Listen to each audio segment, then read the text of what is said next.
আজ আমি তোমাদের বাষ্পমোচন বা প্রস্রবণ সম্বন্ধে আলোচনা করব। এখন বাষ্পমোচন হচ্ছে উদ্ভিদের একটি শারীরবৃত্তীয় প্রক্রিয়ার মধ্যে পড়ে, জৈবিক প্রক্রিয়া। গাছেরা বিপাকীয় কাজ করার জন্য তারা মাটি থেকে কী করে, জল শোষণ করে। এখন এই জলের সাথে তাহলে বাষ্পমোচন অতিরিক্ত জল ওরা শোষণ করে, অতিরিক্ত জল এরা বাষ্প আকারে বের করে দেয় বায়বীয় অঙ্গের মাধ্যমে।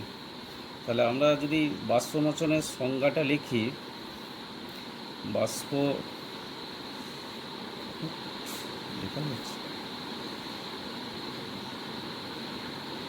মোচনের সংজ্ঞা,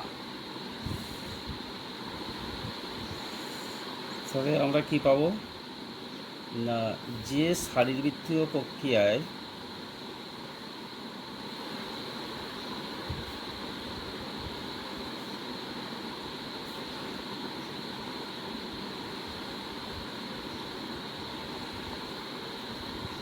উদ্ভিদ দেহের প্রয়োজনের অতিরিক্ত জল,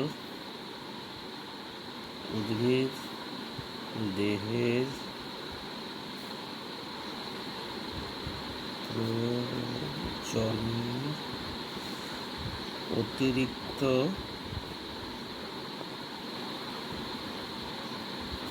জল বাষ্পীয় আকারে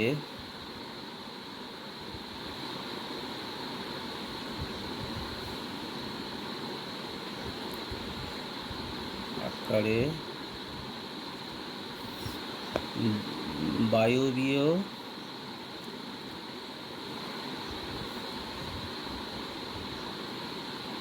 অঙ্গের দ্বারা বাইরে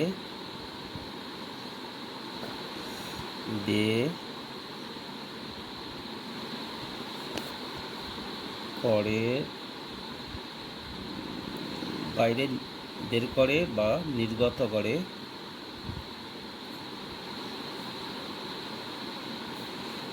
তাকে বাষ্পমোচন বলে।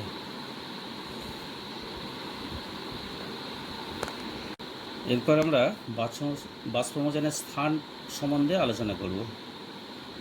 বাষ্পমোচন পত্ররন্ধ্র, লেন্টিসেল ও কিউটিকলের ছিদ্র দিয়ে ঘটে।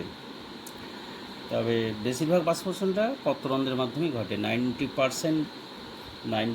থেকে 97% বাষ্পমোচন পত্ররন্ধ্রের মাধ্যমে ঘটে। তাহলে বাষ্পমোচনের স্থান যদি আমরা দেখি, তাহলে আমরা দেখতে পাবো যে কী কী বাষ্পমোচনটা হয়। পত্ররন্ধ্র দ্বারা, 1 নম্বর পত্ররন্ধ্র, লেন্টিসেল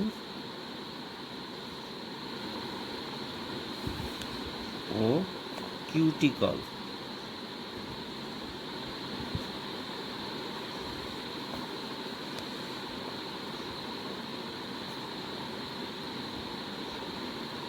ছিদ্র দ্বারা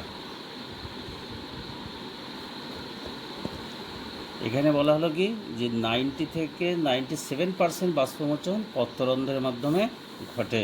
তাহলে 90 থেকে 97% বাষ্পমোচন পত্ররন্ধ্র দ্বারা ঘটে। এখন পত্ররন্ধ্রের মাধ্যমে বাষ্পমোচন আমরা যদি আসি, পত্ররন্ধ্রের মাধ্যমে বাষ্পমোচন,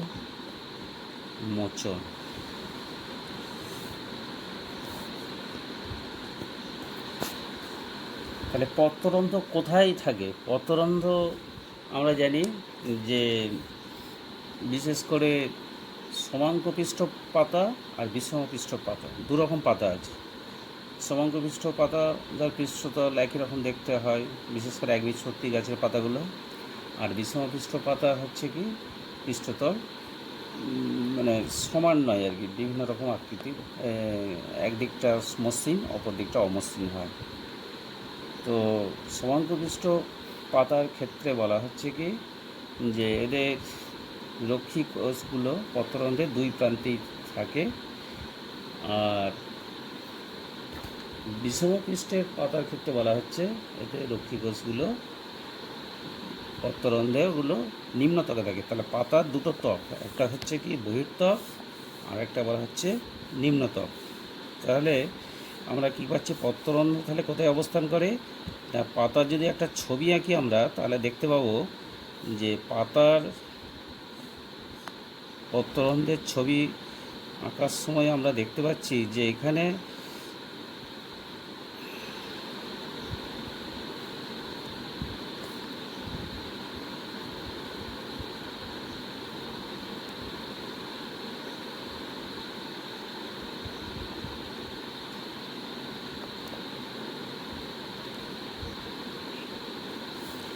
এইগুলোকে আমরা বলছি পত্ররন্ধ্র।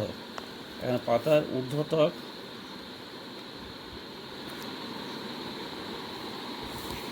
আর পাতার নিম্নত্বক, তার মানে নিম্নের ত্বকও আছে।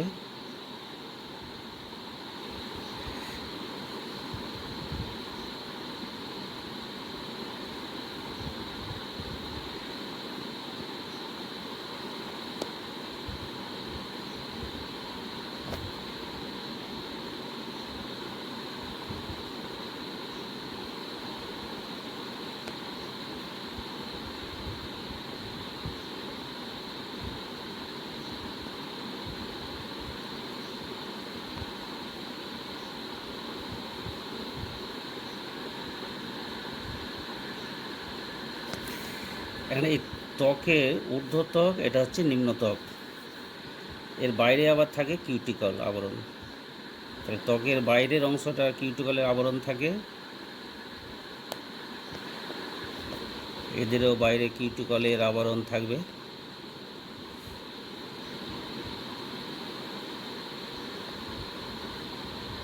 তাহলে ঊর্ধ্বত্বক নিম্নত্বকের মধ্যে যে সূক্ষ্ম ছিদ্রটা আছে তাকে বলা হচ্ছে পত্ররন্ধ্র বা স্টোমাটা বলে। এই স্টোমাটার গঠনটা যদি আমরা দেখি, আচ্ছা এর এর ভিতরের যে অংশগুলো আছে সেগুলো মোটামুটি আমি এটা বলে দিচ্ছি। এটা হচ্ছে মেসোফিল কলা, আর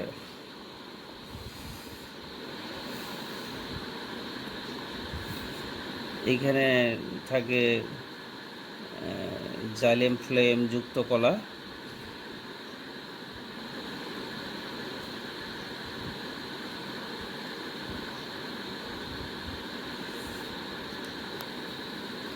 জাইলেম ফ্লেম লানিকা মান্ডিলগুলো থাকে,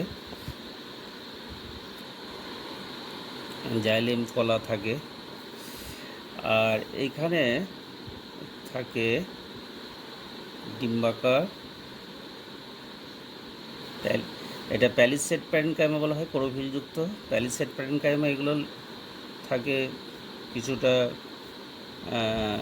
স্তম্ভাকার দেখতে হয়, এগুলোকে বলা হয় প্যালিসেড প্যারেনকাইমা। আর নিচের দিকে যে গোলাকার কোষগুলো থাকে এগুলোকে বলা হয় স্পঞ্জি প্যারেনকাইমা, এগুলো ক্লোরোপ্লাস্টযুক্ত। তাহলে আমরা এইভাবে একটা যদি পাতার গঠন দেখি তাহলে আমরা এগুলো দেখতে পাবো। এরপরে আমি আসছি যে একটা যদি স্টোমাটার গঠনটা যদি লক্ষ্য করি তাহলে আমরা কি দেখতে পাবো না, স্টোমাটার গঠনটা যদি দেখি তাহলে দেখতে পাবো যে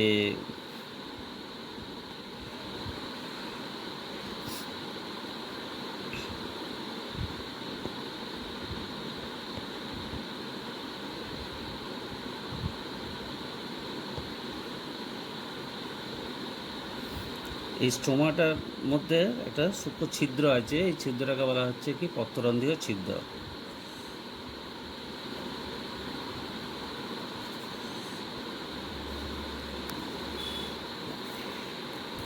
আর এই স্টোমাটার এই যে অর্ধচন্দ্রাকার কোষগুলো আছে এগুলোকে বলা হচ্ছে কি রক্ষী কোষ। রক্ষী কোষ বা গার্ড সেল বলা হয়। এখন এইগুলো, এই রক্ষী কোষগুলোর কাজ কি? এই রক্ষী কোষগুলো এই পত্ররন্ধ্রের ছিদ্রটাকে খোলা এবং বন্ধ করতে সাহায্য করে। তাহলে রক্ষী কোষগুলো কী করে? পত্ররন্ধ্রের ছিদ্রটাকে খোলা বন্ধ করতে সাহায্য করে। বিশেষ করে সূর্যের আলোতে দিনের বেলায় এই রক্ষী কোষগুলো উন্মোচিত হয়, আবার রাত্রিবেলা বন্ধ হয়ে যায়। অনেক গাছ আছে, যেমন পাথরকুচি, ঘৃতকুমারী, এই সমস্ত গাছগুলোর রাত্রিবেলায় পত্ররন্ধ্রগুলো খোলা থাকে। তা আমরা পত্ররন্ধ্রের গঠনে আমরা কি কি পেলাম? পত্ররন্ধ্রীয় ছিদ্র, রক্ষী কোষ, আর এখানে কিছু কিছু কোষ থাকে, এগুলোকে বলা হয় সহায়ক কোষ বলা হচ্ছে, পরিপূরক কোষ বলা হয়। এই পরিপূরক কোষগুলো এখানে দেখতে পাওয়া যাচ্ছে। এছাড়া পত্ররন্ধ্র সংলগ্ন একটা গহ্বর থাকে, তার মানে এই পত্ররন্ধ্র সংলগ্ন এখানে একটা গহ্বর থাকবে, এইটা পত্ররন্ধ্রীয় গহ্বর বলা হয়। এখানে কোষস্ফীতি রস অভিস্রবণ চাপের তারতম্য বা কোষস্ফীতি রসের চাপ তারতম্যের জন্য এখানে পত্ররন্ধ্র দিয়ে বাষ্প আকারে ব্যাপন প্রক্রিয়ায় জলটা বাইরে বেরিয়ে আসে। তাহলে আমরা পত্ররন্ধ্রের প্রধানত সূর্যালোকের দ্বারা নিয়ন্ত্রিত হচ্ছে ছিদ্র খোলা, এবং দিনের বেলায় বেশিরভাগ গাছেরই এই প্রক্রিয়ায় বাষ্পমোচনটা হয়ে থাকে। এই হচ্ছে পত্ররন্ধ্রীয় বাষ্পমোচন হলো। এরপরে আমরা আসবো কিউটিকল, তার মানে কিউটিকলীয় বাষ্পমোচন। এই কিউটিকলটা কি? কিউটিকলটা তো একটা আবরণ। এই আবরণটা কোথায় থাকে? না পাতার বহির্ত্বকে এবং নিম্নত্বকে উভয় দিকে কিউটিকল আছে। তাহলে এই কিউটিকল আমরা দেখতে পাচ্ছি পাতার উভয়টক কিউটিকলের আবরণ থেকে, এটা স্নেহ পদার্থ জাতীয় আবরণ। বেশিরভাগ ক্ষেত্রে কিউটিকলের বাষ্পমোচন রোধ করে, কিন্তু অনেক ক্ষেত্রে দেখা যাচ্ছে যে কিউটিকল কিছু কিছু অংশে এগুলো আস্তরণ কিছু কিছু অংশে ফাটলের ন্যায় আকার ধারণ করে, সেখান থেকে কিউটিকলীয় ফাটল থেকে বাষ্পমোচন হয়। তাহলে কিউটিকলীয়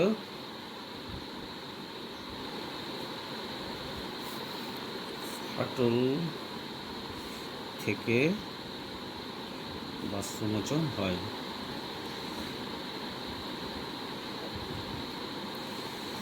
এই কিউটিকলীয় মাধ্যমে যে বাষ্পমোচনটা হয় 1 থেকে 0.2%, 1 থেকে 2% বাষ্পমোচন হয়, 1 থেকে 2% বাষ্পমোচন হয়।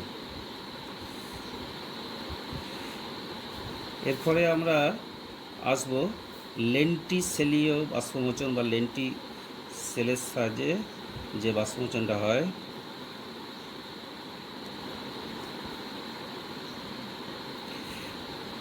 বাষ্পমোচন, এই লেন্টিসেলীয় বাষ্পমোচনটা কাদের হয়? বিশেষ করে গুল্মজাতীয় উদ্ভিদের বা কাষ্ঠলা উদ্ভিদের কাণ্ডের গায়ে সূক্ষ্ম ছিদ্র দেখা যায়। তাহলে গুল্ম জাতীয় উদ্ভিদ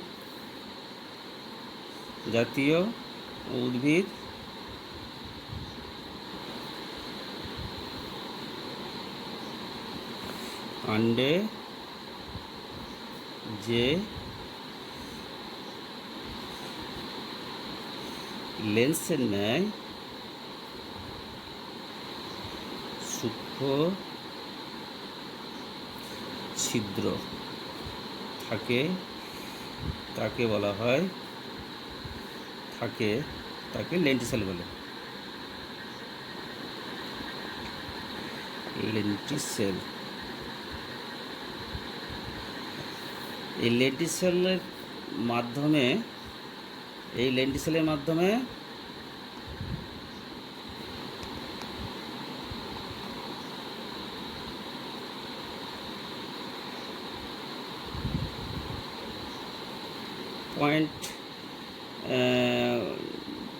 1% থেকে 1% বাষ্পমোচন হয়।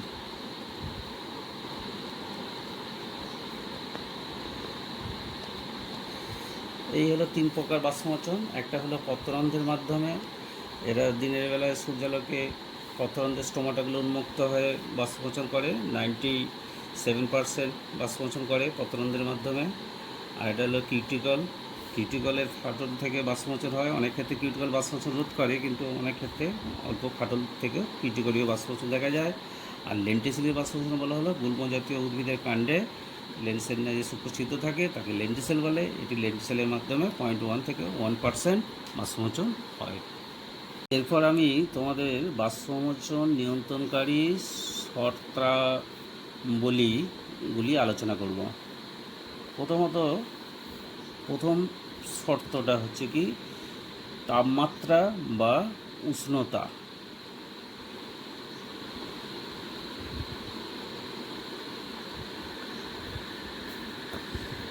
এই যে তাপমাত্রা বা উষ্ণতা, এটা যদি পরিবেশের উষ্ণতা বৃদ্ধি পায় তাহলে বায়ুমণ্ডলে আর্দ্রতা হ্রাস পাবে। তাহলে উষ্ণতা যদি কম হয়, আর্দ্রতা হ্রাস পেলে কী হবে? বাষ্পমোচনের হার বাড়বে। আবার উষ্ণতা কম হলে বাষ্পমোচনের হার কমবে। তাহলে এটা সম্পর্কটা কি বাষ্পমোচনের সঙ্গে সমানুপাতিক। তাহলে উষ্ণতার সম্পর্ক হচ্ছে কীরকম? সমানুপাতিক। সম্পর্কটা হচ্ছে কি সমানুপাতিক।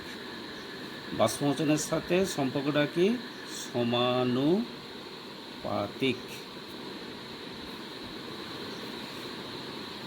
উষ্ণতা বাড়লে বাষ্পমোচনের হার বাড়বে, উষ্ণতা কমলে বাষ্পমোচনের হার কমবে।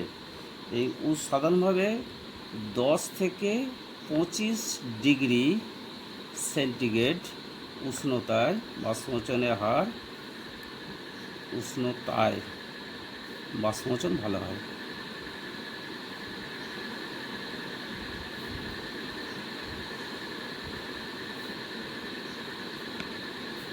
এরপরে আমি আসবো বায়ুর আর্দ্রতা। তাহলে আর্দ্রতা যদি বলা হয়,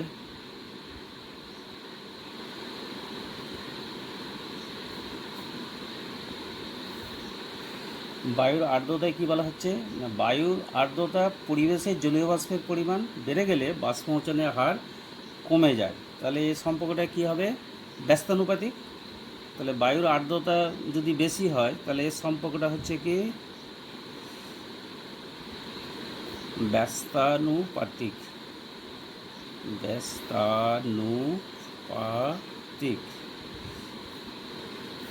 তাহলে আর্দ্রতা বাড়লে বাষ্পমোচনের হার কমবে, আর্দ্রতা কমলে বাষ্পমোচনের হার বাড়বে। এর পরের সম্পর্কটা আমি যদি আসি তাহলে দেব বায়ু প্রবাহ।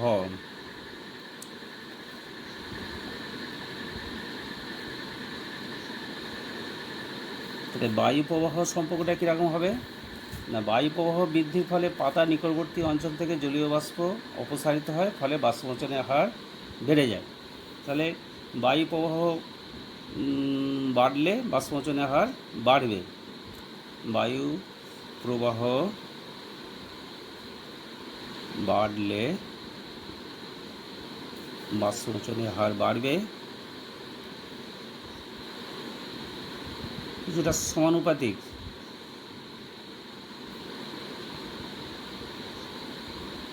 আর কমলে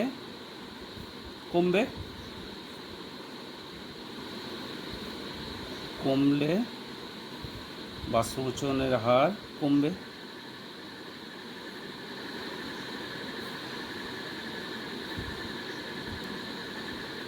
তবে এখানে একটা বলার আছে যে খুব যদি বায়ু প্রবাহ খুব বেশি হয় তাহলে কিন্তু বাষ্পমোচনের হার কম হবে।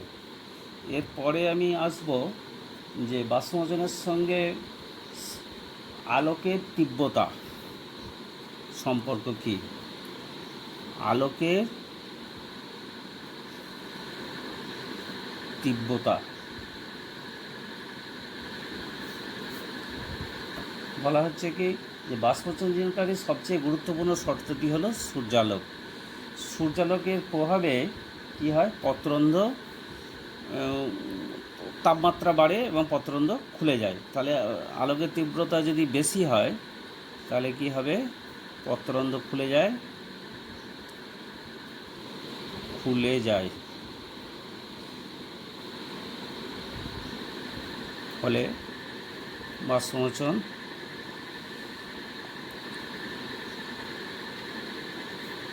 হার বাড়ে। আবার কম তাপমাত্রায় কী হবে, মানে সূর্যের আলোকের কম আলোকের তীব্রতায় পত্র রন্ধ্র বন্ধ হয়ে যায়, ফলে বাষ্পমোচন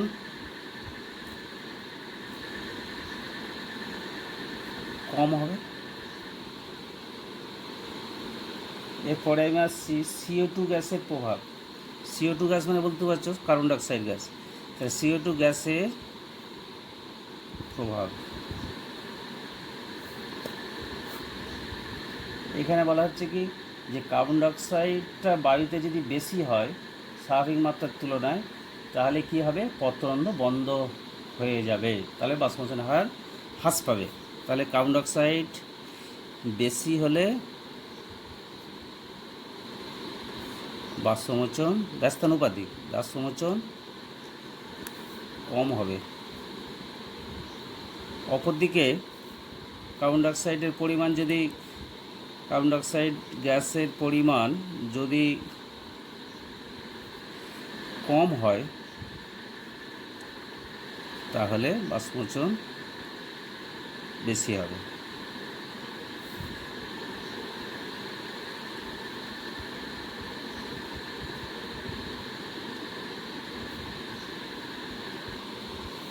এবারে কিছু বাষ্পমোচনের অন্তঃপ্রবাহর কথা যদি আমরা বলি, তাহলে আমরা কি পাবো না, পাতার গঠন যদি আমরা দেখি, তাহলে আমরা দেখতে পাবো যে পাতার গঠনের উপর বাষ্পমোচন অনেকটা নির্ভর করে। পাতার যদি বড় প্রসারিত পাতা হয়, তার যদি অনেক পত্ররন্ধ্র থাকে, তাহলে বাষ্পমোচনের হার বাড়বে। আবার পাতা যদি সরু হয়, যেমন পাইন গাছের পাতা সরু, অনেক ক্ষেত্রে পাতা সরু হয়ে কাঁটায় পরিণত হয়েছে, সেক্ষেত্রে বাষ্পমোচনের হার কম হবে। আবার অনেক পাতা দেখা যাচ্ছে যে পত্ররন্ধ্রগুলো ভিতর দিকে ঢোকা অবস্থায় থাকে, নিমজ্জিত অবস্থায়, সেক্ষেত্রেও বাষ্পমোচনের হার কম হবে। পত্ররন্ধ্রের পাতার যদি ত্বকে কিউটিকল থাকে, সেই কিউটিকলের আবরণটা যদি থাকে, তাহলেও বাষ্পমোচনের হার কম হয়। অতএব পাতার গঠনের উপর বাষ্পমোচনের হার অনেকটা নির্ভর করে। তাহলে সবথেকে আমরা বলতে পারি কি, পাতার গঠনের মধ্যে যে সমস্ত পাতার গঠন আমরা দেখতে পাচ্ছি, দ্বিবীজপত্রী একবীজপত্রী গাছের পাতাগুলো একটু চওড়া প্রশস্ত হয়, সেক্ষেত্রে যাদের স্টোমাটা বেশি থাকে তাদের বাষ্পমোচনের হার বাড়বে। স্টোমাটা বেশি হলে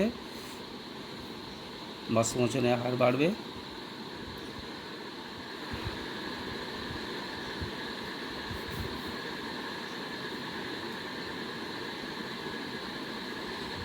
আর স্টোমাটা কম হলে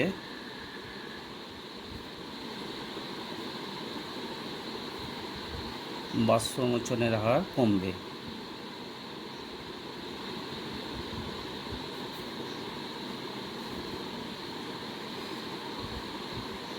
এটা পাতা গঠনের উপর নির্ভর করছে। এরপরেই আমরা আসব যে বাষ্পমোচনের তাৎপর্য নিয়ে ব্যাখ্যা করব। উদ্ভিদের বিভিন্ন বিপাকীয় পদ্ধতির মতো প্রচ্ছেদনও বা বাষ্পমোচন উদ্ভিদ জীবনের বিশেষ এক জীবনরক্ষী অবশ্যম্ভাবী ঘটনা। বাষ্পমোচন সঠিকভাবে যদি না ঘটে, তাহলে কি হবে, কোষের রসস্ফীতি অবস্থা, মৌলিক পদার্থের চলাচল, খাদ্যবস্তুর চলাচল ঘটবে না। ফলে কি হবে, উদ্ভিদের বিপাকীয় কার্য ও বৃদ্ধি ব্যাহত হবে। এর ফলে উদ্ভিদের ক্ষতি সাধন হবে। এটাকে বলা হয় বাষ্পমোচনের মানে প্রয়োজনীয় ক্ষতিও বলা হয় একে। যাই হোক, এখানে দু একটা আলোচনা আমি করি। বাষ্পমোচনের উপকারিতা, তাহলে উপকারী ভূমিকাগুলো যদি আলোচনা করি, বাষ্পমোচনের উপকারী ভূমিকা। এই উপকারী ভূমিকাগুলো প্রথমে আমরা যদি দেখি, প্রথমেই হচ্ছে কি জল শোষণ।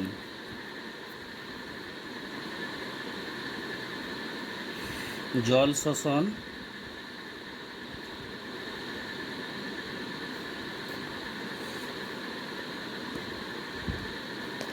বাষ্পমোচনের ফলে কি হয়, বাষ্পমোচনের ফলে কোষের মধ্যে ব্যাপন চাপের ঘাটতি হয়। পাতায় কোষের মধ্যে ব্যাপন চাপের ঘাটতি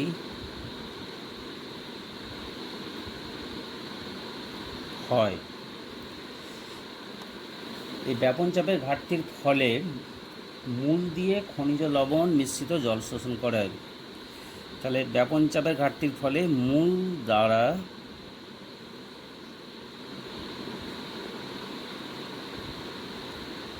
মাটি থেকে খনিজ লবণ যুক্ত রস বা স্যাপ শোষণ করে। 2 নম্বরটা আমরা যদি দেখি, রসের উৎস।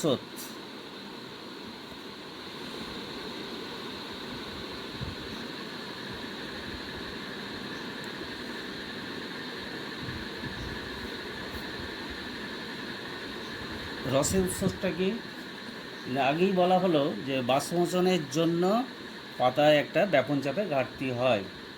এই ব্যাপন চাপের ঘাটতির ফলে কি হয় না, এই ব্যাপন চাপের ঘাটতিটা তাহলে বাষ্পমোচনের ফলে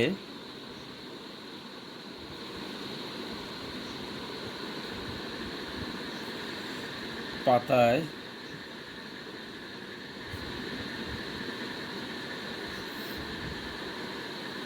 ব্যাপন চাপের ঘাটতির ফলে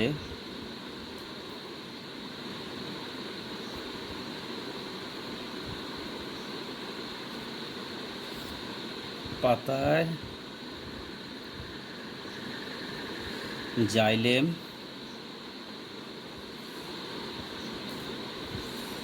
বাহিকা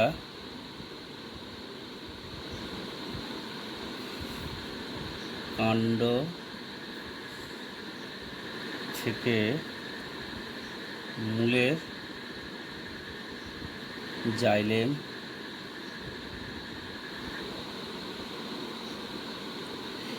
বাহিকার উপর একটি শোষণ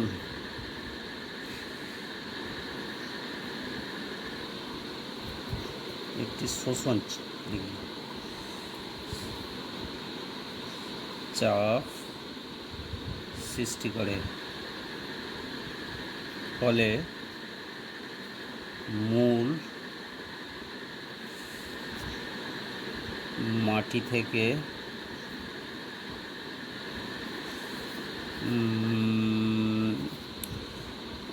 অন্ত্র অভিস্রবণ প্রক্রিয়ায় জল ও খনিজ লবণ শোষণ করে, যা মূল কাণ্ড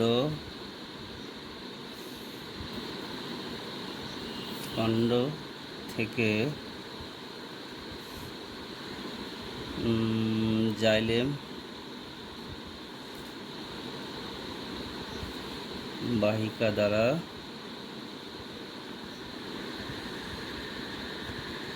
স্রোতের ন্যায়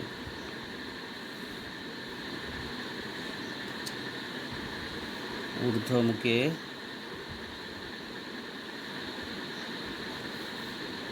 পাতায় পৌঁছায়। একই বলা হচ্ছে রসের উৎস। এটা কিন্তু বাষ্পমোচনের দ্বারাই সম্ভব হয়।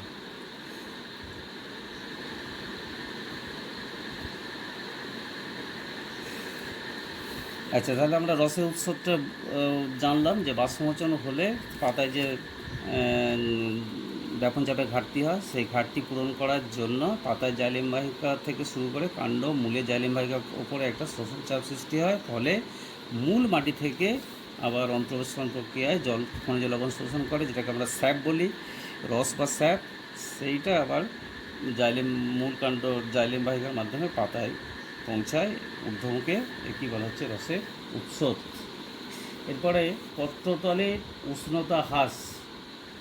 বাষ্পমোচনের সময় পত্রতল থেকে নীল তাপ গৃহীত হয়, পাতায় উষ্ণতা হ্রাস পায় এবং উদ্ভিদের দেহ ঠান্ডা হয়।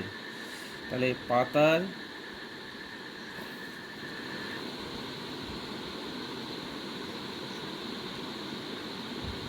উষ্ণতা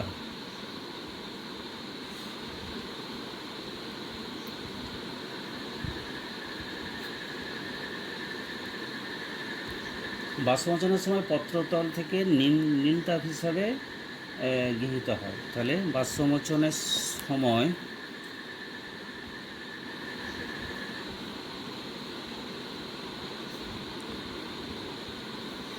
পাতায় নীল তাপ গৃহীত হয়, ফলে উদ্ভিদ দেহে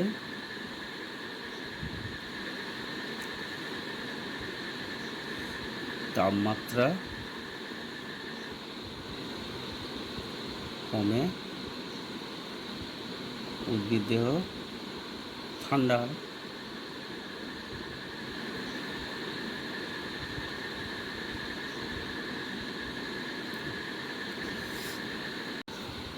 আচ্ছা, এরপরে আসি ঋজুতা প্রধান।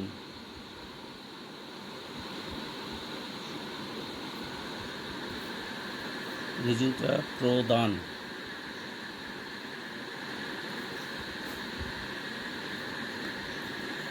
বাষ্পমোচন উদ্ভিদের রসস্ফীতি নিয়ন্ত্রণ করে। তাহলে বাষ্পমোচন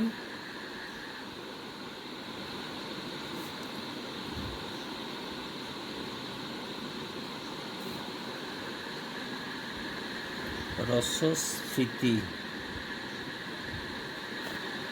চাপ নিয়ন্ত্রণ করে। ফলে কি হবে? ফলে উদ্ভিদকে ঋজু থাকতে সাহায্য করে। ফলে নিম্ন শ্রেণীর উদ্ভিদের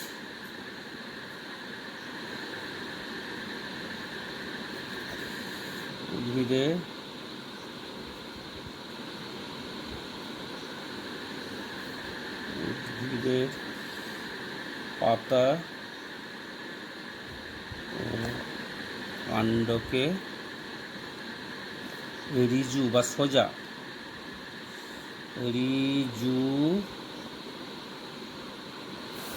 রাখতে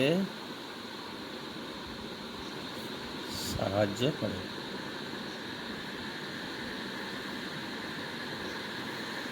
আমি এর পরের পয়েন্টে আসবো। এর পরের পয়েন্ট হচ্ছে কি, যে বাষ্পমোচন প্রয়োজনের অতিরিক্ত জল অপসারণ। প্রয়োজনের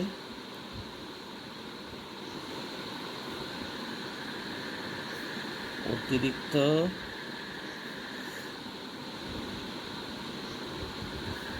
জল অপসারণ।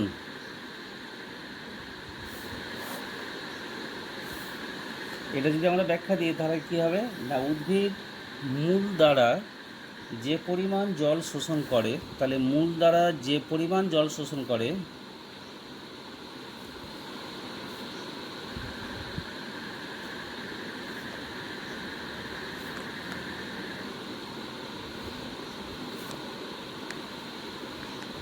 তার মাত্র 1% বিপাকীয় কাজে ব্যবহৃত হয়। তাহলে বাকি অতিরিক্ত জল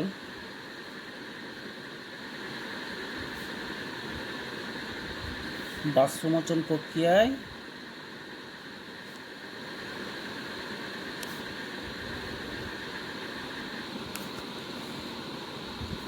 উদ্ভিদ দেহ থেকে বাইরে নির্গত করে, ফলে উদ্ভিদ দেহে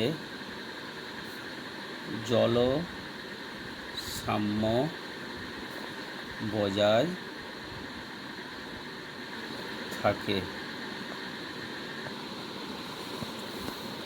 আচ্ছা, বাষ্পমোচনকে আরেকটা পয়েন্ট আমরা যদি ধরি, তাহলে আমরা বলতে পারি বাষ্পমোচনকে প্রয়োজনীয় ক্ষতিকারক প্রক্রিয়া বলা হয়। কেন? বাষ্পমোচনকে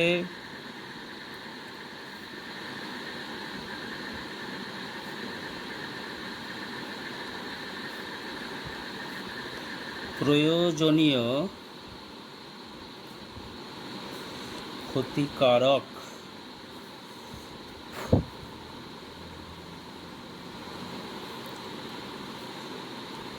পদ্ধতি বলা হয়। কেন? এটা আমরা যদি জানতে চাই, তাহলে আমরা কতগুলো পয়েন্ট নিয়ে আলোচনা করব। 1 নম্বর দেখো, প্রয়োজনীয় দিক। তাহলে প্রথমটা আমি আলোচনা করছি প্রয়োজনীয় দিক।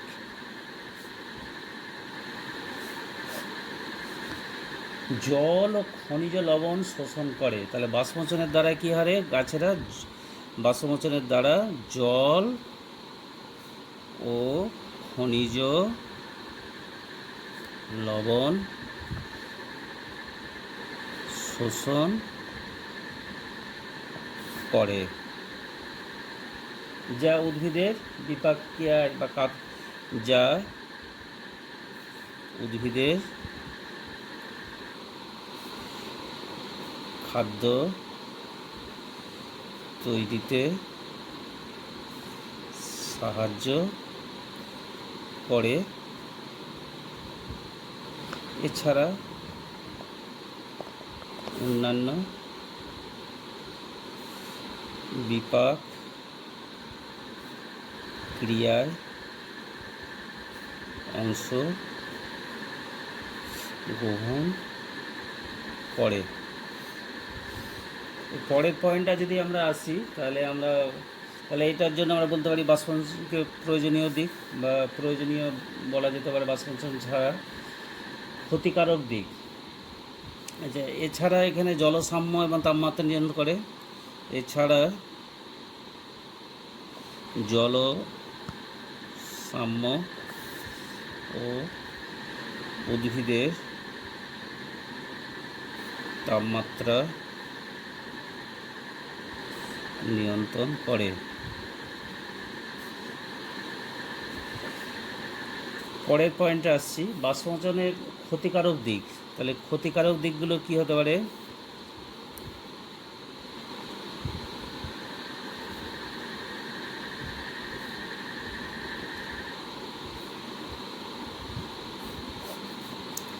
ক্ষতিকারক দিকগুলো আমরা যদি দেখি, যে পত্ররন্ধ্র খোলা থাকলেই বাষ্পমোচন হয়। পত্ররন্ধ্র খোলা থাকলেই কি হয়? বাষ্পমোচন হয়, এটা আমরা জানি।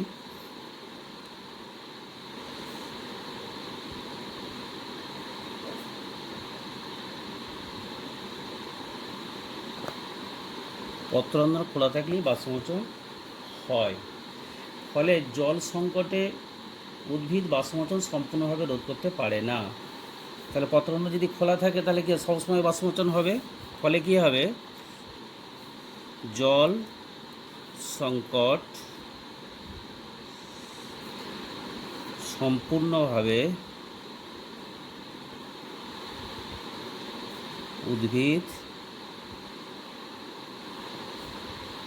রোধ করতে পারে না।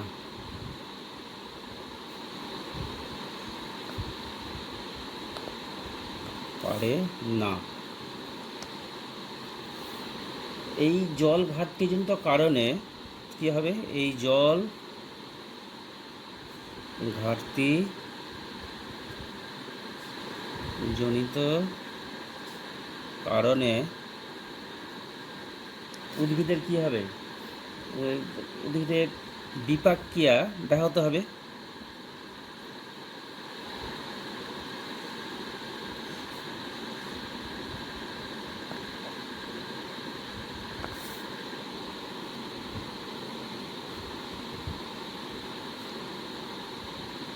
এমনকি মৃত্যুও ঘটতে পারে। এর ফলে কি হবে না, উদ্ভিদের বিপাক ক্রিয়া ব্যাহত হলে উদ্ভিদ কলায় রসস্থিতির চাপ কমে যাবে। এছাড়া উদ্ভিদ কলায়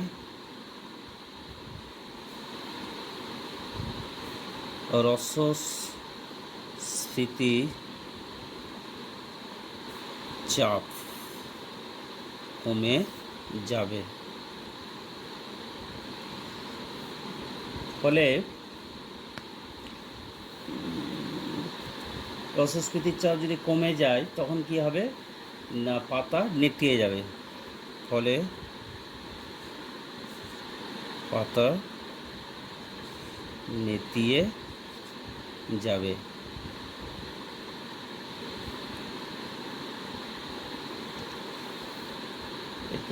এই লক্ষণকে কি বলা হয়? এই লক্ষণকে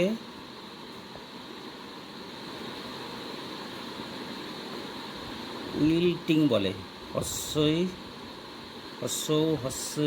ল উইল্টিং, অনুষ্কার উইল্টিং বলে।